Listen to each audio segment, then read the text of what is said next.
আজকে কুইজের সবচেয়ে গুরুত্বপূর্ণ প্রশ্ন হলো, কোন প্রাণীর দুধ কালো রঙের হয়?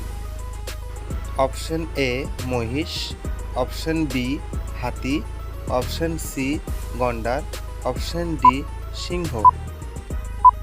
তো বন্ধুরা, এই প্রশ্নের সঠিক উত্তরটি জানা থাকলে অবশ্যই চ্যানেলটিকে সাবস্ক্রাইব করে কমেন্টের মাধ্যমে আমাদেরকে জানিয়ে দাও সঠিক উত্তরটি কী হবে।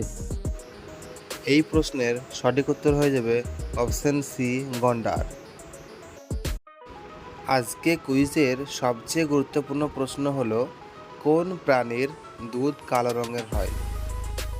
অপশন এ মহিষ, অপশন বি হাতি, অপশন সি গন্ডার, অপশন ডি সিংহ। তো বন্ধুরা, এই প্রশ্নের সঠিক উত্তরটি জানা থাকলে অবশ্যই চ্যানেলটিকে সাবস্ক্রাইব করে কমেন্টের মাধ্যমে আমাদেরকে জানিয়ে দাও সঠিক উত্তরটি কী হবে। এই প্রশ্নের সঠিক উত্তর হয়ে যাবে অপশন সি গন্ডার।